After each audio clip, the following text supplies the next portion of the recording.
We are engaged in a proud resistance, and we will continue this resistance without any hesitation. As we have said many times, and as I repeated again last night in an interview with the American CBS network, we have sent no messages. We have no request for a ceasefire. However, this war must come to an end in a way that it will not happen again. They want to negotiate. They want to negotiate badly. I don't think they're ready. Just on what I'm hearing, they want to negotiate badly, as they should. But I don't think they're ready to do what they have to do.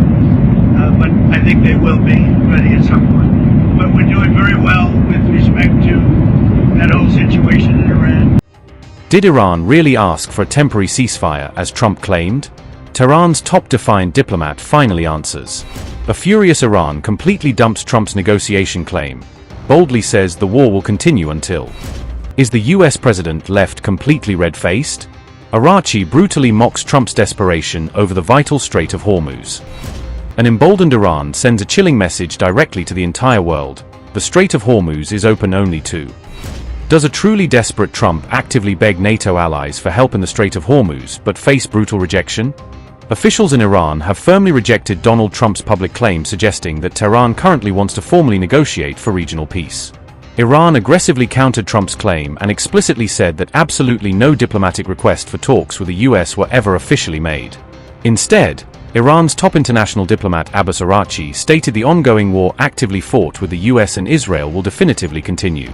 Iran's sitting foreign minister, precisely on March 16, publicly vowed that their military retaliation will definitely continue as far as strategically needed. Araghchi also forcefully said that Iran absolutely does not want a temporary ceasefire, but rather, a permanent and total stop to the war. Our foreign enemies must definitely never think again about cowardly repeating such military attacks, strongly warned Araghchi. The senior Iranian diplomat further openly mocked Trump's desperate bid trying to successfully form a maritime coalition specifically for the Strait of Hormuz passage. Araghchi confidently said the vital global oil artery is definitively open for all, strictly except for the United States and Israel. On the first day, they carried out a massive wave of attacks. You know all this better than I do. Once again, they began with a demand for an unconditional surrender. And today, after roughly 15 days since the war began, they are turning to others for help regarding the security of the Strait of Hormuz, to those whom until yesterday they considered enemies. They are asking other countries to come and assist them so that the Strait of Hormuz remains open. Of course, from our perspective, it is open. It is only closed to our enemies, to those who carried out unjust aggression against our country and to their allies. We are engaged in a proud resistance, and we will continue this resistance without any hesitation. As we have said many times, and as I repeated again last night in an interview with the American CBS network, we have sent no messages. We have no request for a ceasefire. However, this war must come to an end in a way that it will not happen again. Araghchi's highly strong diplomatic rebuttal comes shortly after Trump, speaking on March 15th, aggressively claimed that Iran desperately wanted a ceasefire. The US president officially alleged that Iran secretly wanted to negotiate incredibly badly, but then stated is personally not quite ready to finalize a deal. This specific moment marked the exact third separate time in just a 48-hour span that Donald Trump alleged Iran desperately wanted to formally negotiate. One of those little problems in life. We had some very good results today, as you probably heard, in Iran. Very strong results militarily, we're talking to countries about policing the straits because they are the ones, we don't get oil, very little, 1%, 2%. China, as an example, gets about 90% of its oil from the Hormuz Strait. And nice to have other countries police that with us. And we'll help, we'll work with them. Militarily, as far as I'm concerned, we've essentially defeated Iran. I guess they can have a little bit of fight back, but not much.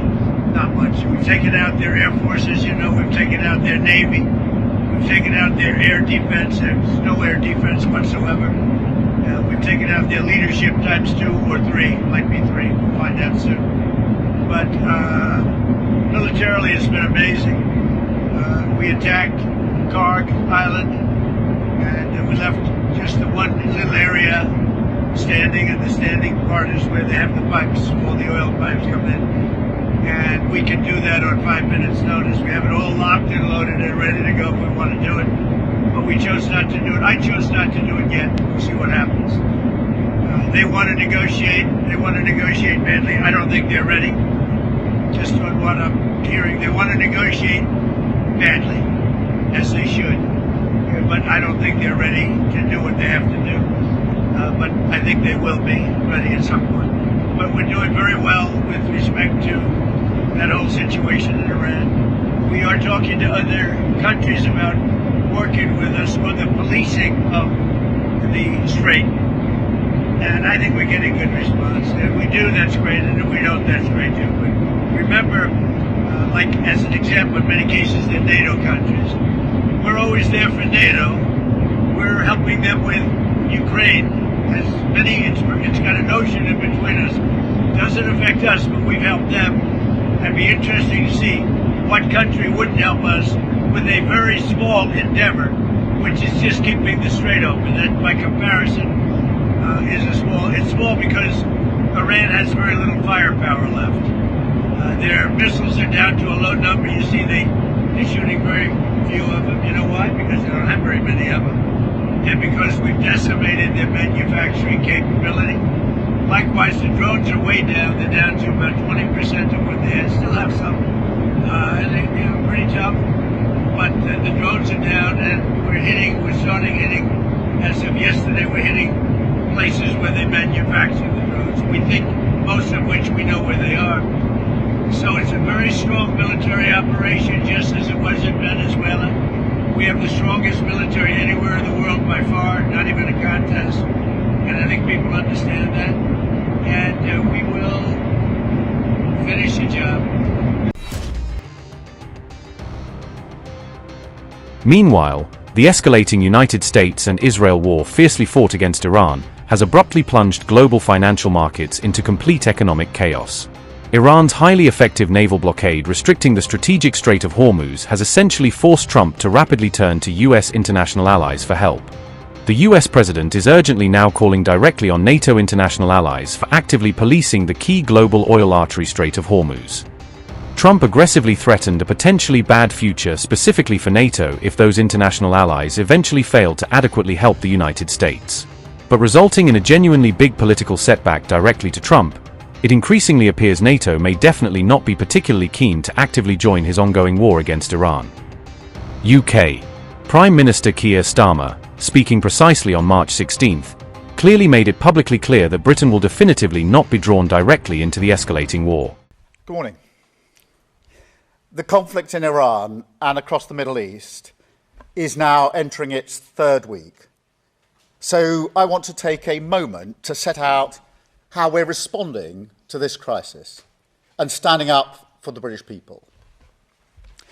We will protect our people in the region. Second, while taking the necessary action to defend ourselves and our allies, we will not be drawn into the wider war. And third, we will keep working towards a swift resolution that brings security and stability back to the region. Even powerful Germany has strongly come out recently with a highly firm diplomatic rebuttal, explicitly claiming that Trump's regional war is completely not Berlin's battle. Through the Straits of Hormuz. What does the world expect? What does Donald Trump expect? From, let's say, a handful or two handfuls of European frigates in the Strait of Hormuz that the powerful American Navy cannot accomplish alone? That's the question I ask myself. And before we make a decision, outside of NATO territory, by the way, we would need both an international framework and a mandate from the German Bundestag, Parliament. I would think about that very carefully before we take that step, and I see absolutely no reason to do so. It's not our war. We didn't start it. We want diplomatic solutions and a swift end. Greece has additionally also stated today that it absolutely won't actively join any ongoing military operations occurring in the Strait of Hormuz. There is no question of our country's involvement in an operation in the Strait of Hormuz. Our country is participating in Operation Aspides. Operation Aspides is geographically defined in the Red Sea and does not concern the Strait of Hormuz. Currently, ships from only Greece and Italy are participating in this operation. And what is the goal of this operation? It is the guarding, the protection of ships. This is Greece's involvement.